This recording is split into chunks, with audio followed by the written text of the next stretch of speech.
Hey there, English learners. Welcome back to the Speak English Flow, your favorite place to improve your English while talking about real life topics that actually matter. I'm Emma. And I'm Mohain. Today, we're talking about something every single English learner faces: what to say when you don't understand someone in English. Oh, this topic is so real.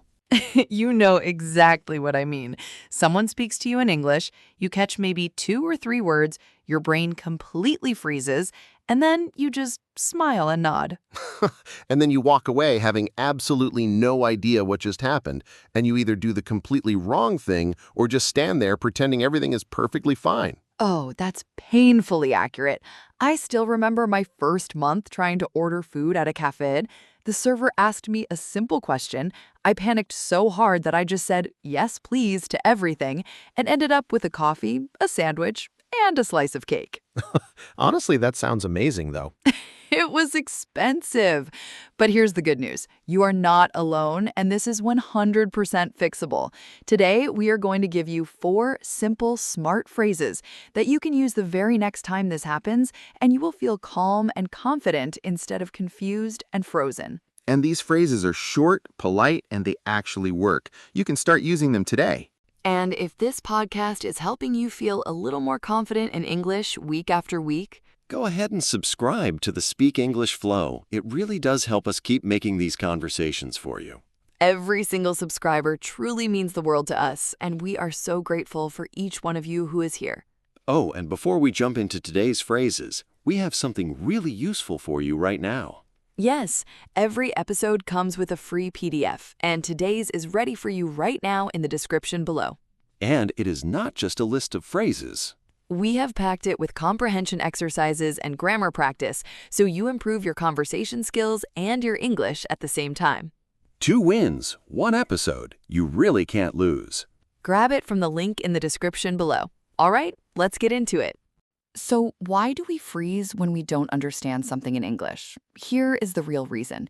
Your brain is wired to avoid social embarrassment, and saying, "I don't understand," feels like announcing, "I am not good enough" to everyone around you. Right, it feels like everyone is watching and judging you.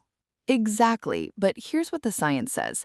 Social pain and physical pain use the same part of the brain, so your brain actually treats the fear of embarrassment like a real physical danger.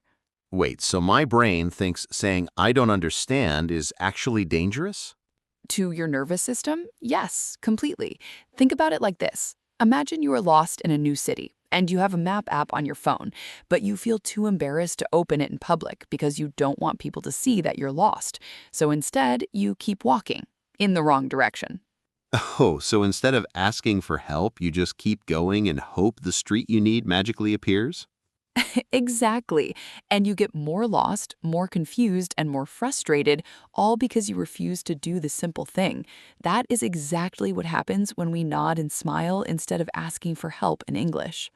So the brave choice is actually the smarter choice. Always. And today, we're going to make that brave choice very, very easy with 4 phrases you can use immediately. Okay, so what are the phrases? The first thing, and honestly, this is all you need to get started, is what I call the simple replay phrase. It is just 6 words. Sorry, could you say that again? That's really it? That is really it. 6 words. Works in any situation. At the supermarket, in class, on the phone, at a meeting, at the airport, anywhere, anytime. And it sounds so natural, not rude at all. Exactly. And here is what I love about it. The word sorry at the beginning is not an apology for being bad at English. It is what we call a social softener. It makes the request feel warm and friendly instead of demanding or rude. What is the difference between say that again and repeat that?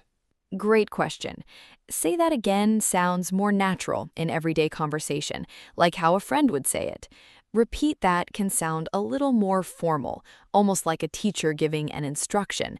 Both are correct and polite, but say that again feels more relaxed and real. So for everyday English conversation, sorry, could you say that again is perfect for any situation. Perfect for any situation.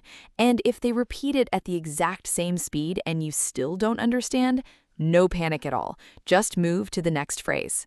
Okay, but what if they say it again at the exact same speed and I still don't catch it?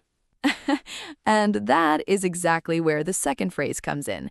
This one is about controlling the speed of the conversation, not just asking for a replay. And it is, could you speak a little slower, please? Oh, because sometimes it's not the words that are hard, it's just how fast they're talking. Exactly right. Native English speakers often talk at about 150 to 200 words per minute. For a language learner, that's incredibly fast. You are not slow. They are fast. These are completely different things. Oh, that actually makes me feel so much better. It's not my fault. They're just fast. Right. And asking someone to slow down is completely normal and very polite. Most people are happy to do it. They would much rather slow down than lose the conversation and not understand each other at all. So I'm not being rude. I'm actually helping both of us. You are making the conversation better for both people. And here's a small bonus.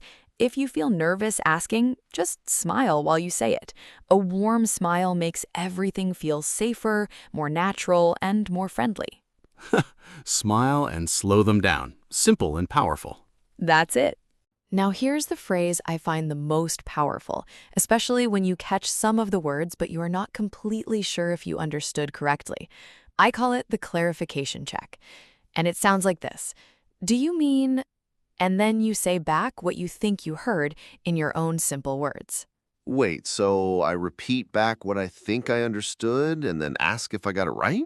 Exactly. For example, someone says, the meeting starts at 2:30, and you're not sure if that means 2:30 or 3:30. So you say, do you mean 3:30 in the afternoon? Oh, and then they either say yes or they correct you, and both are great. Both outcomes are perfect. If they say yes, great, you got it right. If they correct you, even better. Now you have the right information. There's no way to lose with this phrase.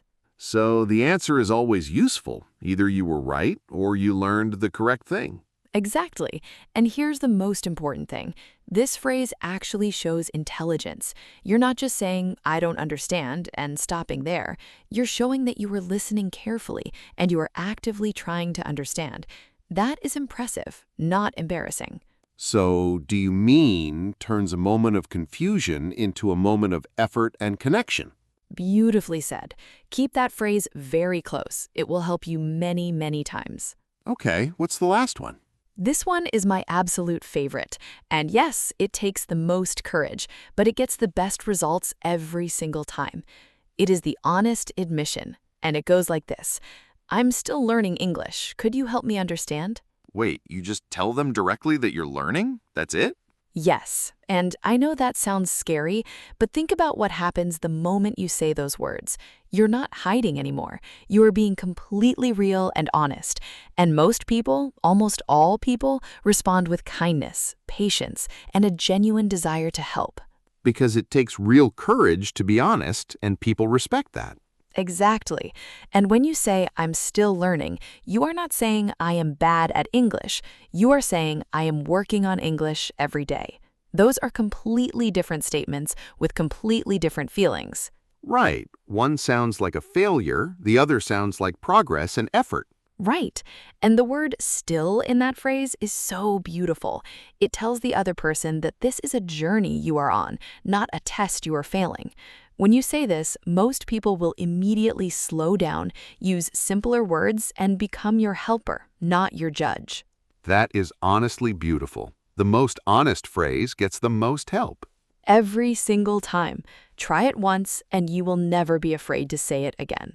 All right, those 4 phrases are so practical and easy to use in real life, every single day. And before we close, let's go over the key words from today's episode. The first word is misunderstand, meaning when you think you heard or understood something correctly, but you actually got it wrong. Oh, like when I thought someone said Thursday, but they actually said Tuesday, and I showed up on the completely wrong day. Exactly like that.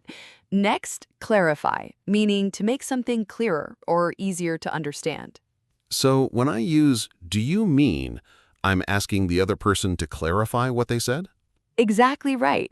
And you can also say, "Can you clarify that for me?" Very natural and polite. Next, repeat, meaning to say or do something again. The simplest and most useful word in today's whole episode. It really is.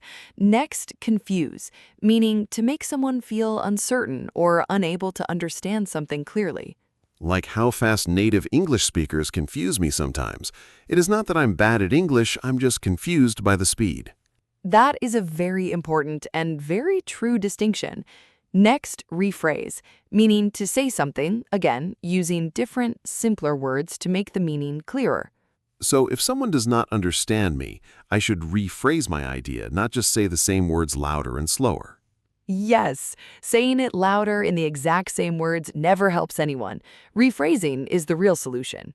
Next, polite, meaning showing good manners and treating others with respect and kindness.